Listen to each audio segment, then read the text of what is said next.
আসসালামু আলাইকুম গাইস। আশা করি ভালো আছো। আলহামদুলিল্লাহ। আল্লাহর রহমতে ভালো আছি। তো ফিরে আসলাম নতুন একটি রিঅ্যাকশন ভিডিও নিয়ে। তো আশা করি ভিডিওটি ভালো লাগবে। তো আজকে আমরা দেখব Redmi Note 15 4G review. Okay, 22,000 এ কেনার মতো একটি ডিভাইস। ওকে। তো Redmi Note 15 4G এটা আমাদের চ্যানেলে অবশ্যই না, এটা রিঅ্যাকশন ভিডিও নাই। Redmi Note 15 5G যেটা, ওটা নিয়ে আমরা অবশ্যই রিঅ্যাকশন ভিডিও বানিয়েছিলাম। তো এটা আজকে আমরা দেখব যে এটা আসলে কতটা ভ্যালু ফর মানি ফোন। তো চলো বেশি দেরি না করে আজকের ভিডিও রিঅ্যাকশন শুরু করি। 1 2 3। দেশের মার্কেটে এই মুহূর্তে 22,000 টাকায় বেশ জনপ্রিয়তার জায়গায় রয়েছে এই ডিভাইসটা। মজার ব্যাপার হলো 1,000 টাকা বাড়ালে এই ডিভাইসটা আবার অফিসিয়ালিও পাওয়া যায়, যে কারণে মোটামুটি অনেকের কাছে একটু মিশ্র প্রতিক্রিয়াও বলবো, অনেকের কাছে বেশ ভালো রকমের জনপ্রিয়তাও বলবো। অনেকে চিন্তা করছেন কি করবো, কোনটা কিনবো না কিনবো। আমি এই মুহূর্তের কোনো একদম লেটেস্ট মডেল নিয়ে কথা বলছি না, বরং কথা বলছি Redmi Note 15 এর 4G। ওকে, Redmi Note মানে এটা হলো Redmi Note 15 4G আর আরেকটা আছে Redmi Note 15 5G। ঠিক আছে, দুইটার ডিভাইসের ডিজাইন কিন্তু অলমোস্ট সিমিলার ডিজাইন বলা যায়, বা সেম টু সেম বলতে পারো।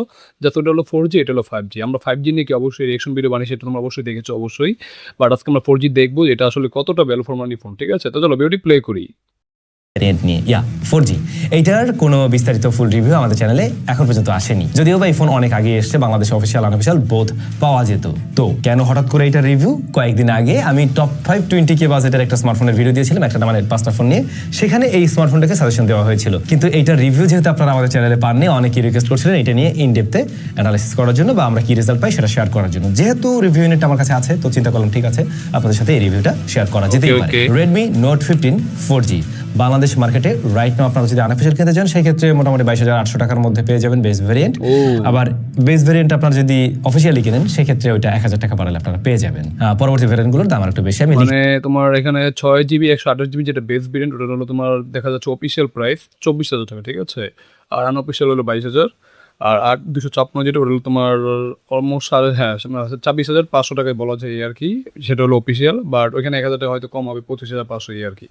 বাট দেখা যাক একটা 4G ফোন নেয় এখন কতটা আমাদের জন্য ঠিকঠাক হবে, কারণ বর্তমানে এখন 5G যুগ, আমাদের দেশেও কিন্তু 5G চলে এসেছে। যদিও আমাদের এলাকা বা অনেক এলাকায় 5G পাওয়া যায় না, বাট 5G কিন্তু চলে এসেছে। ঠিক আছে, তো 5Gর যুগে 4G আসলে কতটা আমাদের এখন কি যুগোপযোগী একটা ফোন হতে পারে, সেটা আমরা দেখবো। তো চলো ভিডিওটি প্লে করি।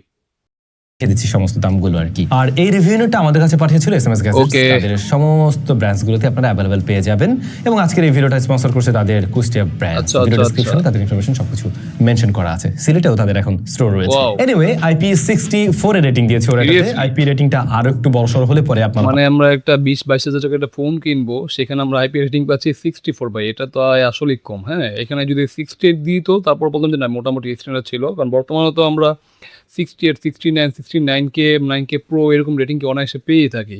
ওই হিসেবে কিন্তু রেটিংটা অনেকটাই কম। এখানে 68 দেওয়ার কি দরকার ছিল? ঠিক আছে, তো যেটা আসলেই কম। তো চলো ভিডিওটি প্লে করি।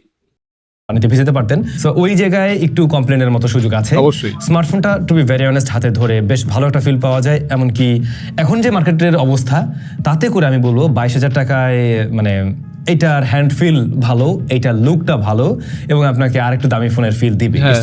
যেহেতু বোথ সাইড থেকে কার্ভড, আর এই কার্ভড ফোনগুলোর ডিসপ্লেটা কার্ভড হলে পরে ফোনটা এমনিতেই একটু দামি ফিল দেয়। অবশ্যই দেখো, এখানে আমরা পাচ্ছি এটা 4G ফোনে কি ডিসপ্লে কার্ভ ডিসপ্লে পাচ্ছি, যেটা কিন্তু আসলে গুড সাইন। আর পিছনে কি কার্ভ, হ্যাঁ দুইটা বোথ সাইডে কি কার্ভ, তো যেটা দেখতে খুবই প্রিমিয়াম লাগে, যেটা দেখতে খুবই কি একটা ফ্ল্যাগশিপ ডিভাইস যেরকম ভাইব দেয়, ওরকমই কিন্তু ভাইব দিচ্ছে। যদিও এটা একটা 22,000 টাকার ফোন, বাট এখানে ডিসপ্লে কার্ভ হওয়ার কারণে কি দেখতে আরো বেশি প্রিমিয়াম লাগে, যেটা কিন্তু আসলে এই স্যাম্বার সাথে আমি একমত। তো চলো ভিডিওটি প্লে করি। আগে আরো বেশি দিত। এনিওয়ে ফোনটা থিকনেস খুব বেশি না, 3.5 মিলিমিটার হেডফোন জ্যাক ওরা এখানে দেয়নি।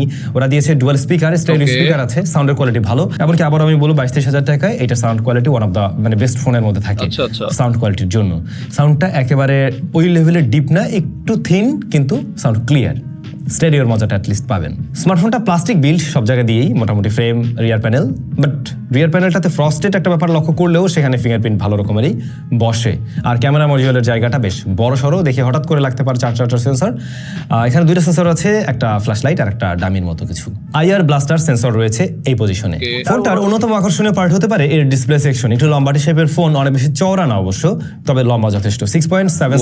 ওয়াও, ডিসপ্লেটা হচ্ছে আমরা 6.77 ইঞ্চির কি একটা ডিসপ্লে, মানে বিশাল বড় সড়ো ডিসপ্লে বলতে পারো।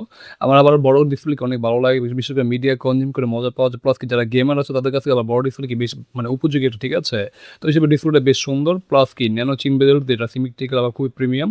আর পাঞ্চল কাটরটা আই থিঙ্ক ঠিকঠাকই আছে। তো যেটা আসলে ডিসপ্লেটা নিয়ে কোনো অভিযোগ নেই বললেই চলে। তো চলো ভিডিও প্লে করি। ইঞ্চ হচ্ছে গিয়ে ডিসপ্লে সাইজ। অ্যামোলেড প্যানেল আছে এখানে, 120 হার্টজ হাই রিফ্রেশ দিতে পারে ডিসপ্লেটা, 3840 hertz PWM dimming, plus 32 unit speak যেটা ব্রাইটনেস। একটা আই থিঙ্ক এটা গুড এনাফ ব্রাইটনেস বলতে পারো, ঠিক আছে। এখানে হয়তো নাম্বার গেমিং করেছে, ঠিক আছে, বাট 1000 নিটস হলে কি তুমি সূর্যের আলো থেকে ডিরেক্ট সূর্যের আলোতে ফোনটা স্ট্রাগল ফ্রি ছাড়া কি মানে ফোনটা ইউজ করতে হবে, বাট সে জায়গা পাচ্ছ 3200 নিটসের পিক ব্রাইটনেস, যেটা আই থিঙ্ক গুড এনাফ একটা ব্রাইটনেস। তো চলো বিউটি প্লে করি।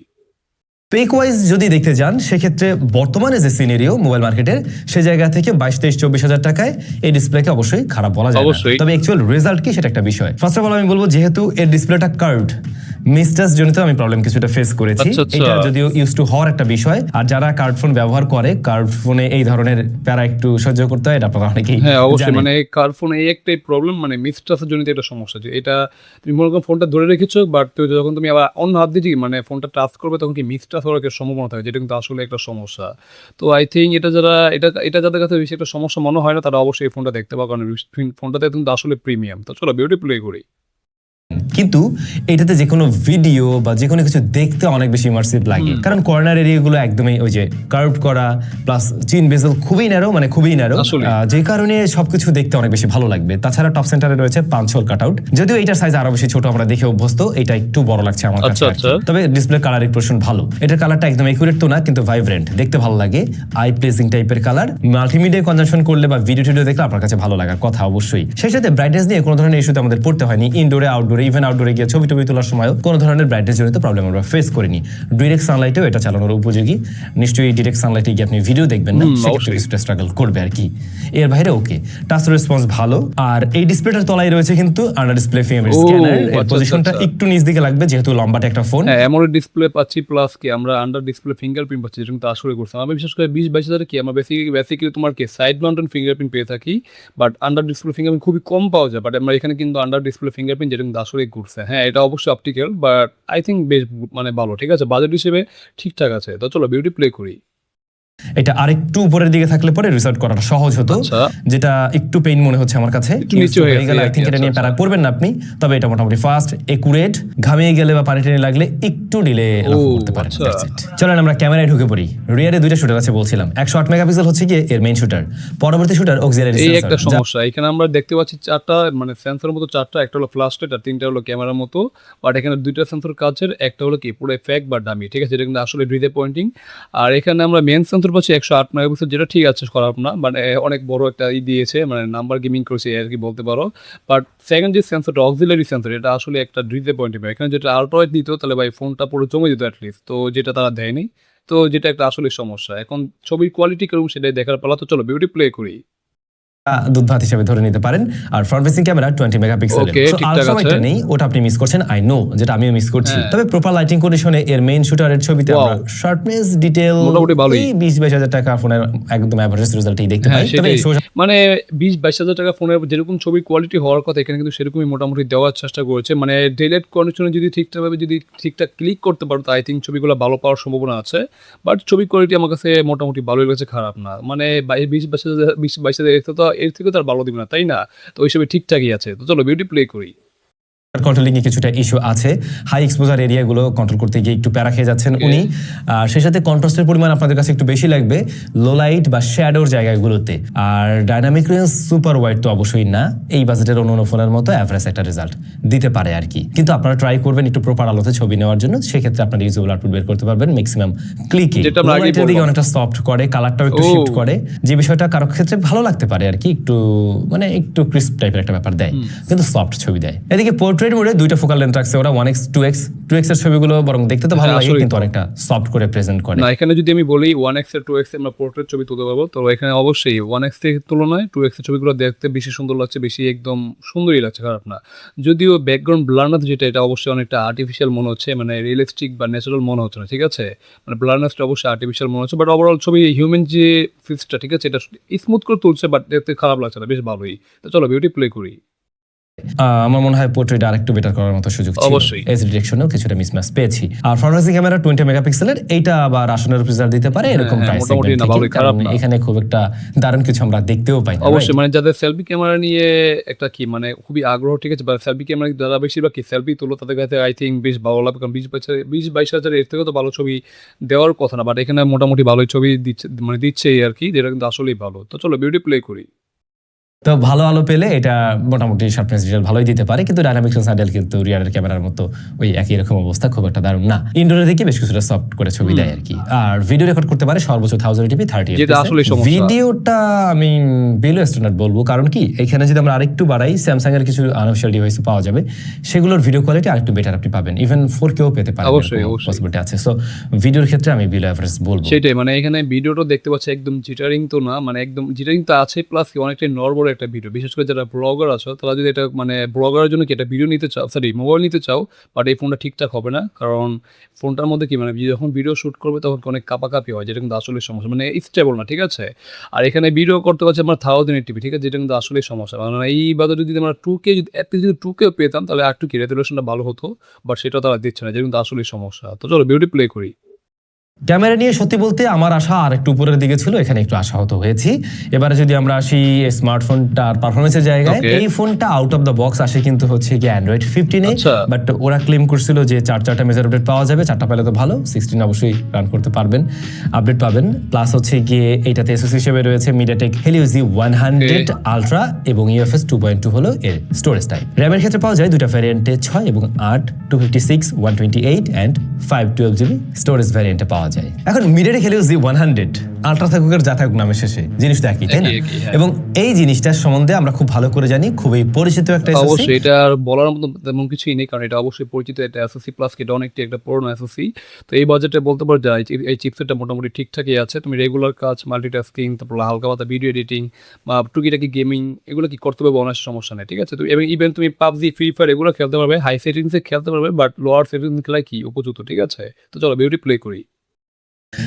পরীক্ষিত এসওসিও বলা যেতে পারে। এটা 20K অ্যারাউন্ড 20K প্রাইস পয়েন্টের অনেক ঠিকঠাকই আছে, স্মার্টফোন খারাপ না। ব্যবহার করে এসেছি, সেখানে দেখা যায় কি যে রেগুলার কাজগুলো সুন্দরভাবে হ্যান্ডেল করতে পারে সে, প্লাস হচ্ছে গিয়ে টুকটাক ছোটখাটো গেম টাইমগুলো প্লে করা যায় বা সময় কাটানোর মতো মানে একটা গেমিং রেজাল্ট দিতে পারে। অবশ্যই। খুব হামরি লেভেলের গরম হয় না, খুব হামরি লেভেলে ব্যাটারি বার্ন করে না। সো ওই ধরনের পারফরমেন্স উনি ডেলিভার করতে পারছে। হাইপারওয়েজ 3 রয়েছে এখানে, এবং হাইপারওয়েজ আসলে হাইপার হয় না এটাতে, সত্যি বলতে মানে অনেক গরম টরম করে ফেলা বা এই ধরনের কোনো আমি ইস্যু ফেস করিনি। Okay. হ্যাঁ, কিছু ব্লোটওয়্যার আছে এর মাঝে, এটা থাকাটা স্বাভাবিক থাকে, আমরা দেখেছি এরকম বাজেটের এই bloatware গুলো delete করে দিতাম, তাহলেই ভালো। একটু ক্লিন তো ভাই পাবেন, এবং সেটা করা উচিত হবে বাজেট ফোন যেহেতু। বাট যেটা হয় অ্যাপ ওপেন ক্লোজ এই টাইমগুলো একটু super delay হবে। fast না। আপনারা যারা ধরুন অ্যারাউন্ড 25K প্লাস বা 28-29 হাজার টাকার যে আনঅফিশিয়াল ফোনগুলো ব্যবহার করতেন বা করেন, সেগুলোর মতো অতটা স্মুথনেস লক্ষ্য করবেন না, একটু চপি ফিল আছে, একটু টাইম নিয়ে ওপেন হচ্ছে, এই বিষয়টা এখানে আপনি ফেস করবেন বা আছে আসলে। কিন্তু মাল্টিটাস্কিং এ ভালো রেজাল্ট করার ট্রাই করছে, অর্থাৎ র্যাম ম্যানেজমেন্ট মোটামুটি ভালোই পেয়েছি। তবে যদি আপনার আরো বেশি মানে অ্যাট এ টাইম বেশি অ্যাপ্লিকেশন নিয়ে কাজ করার প্রয়োজন পড়ে, সেক্ষেত্রে আপনি অবশ্যই 8GB র্যামটা দেখতে পারেন। যারা একেবারে বেসিক ইউজার রয়েছেন, সোশ্যাল মিডিয়া অ্যাপটা হ্যান্ডেল করা থেকে শুরু করে ছবি তোলা, মাঝে মধ্যে একটু টুকটাক গেম খেললেন, এ ধরনের কাজের জন্য যথেষ্ট উপযোগী ডিভাইস বা আপনাকে সন্তুষ্ট করতে পারবে।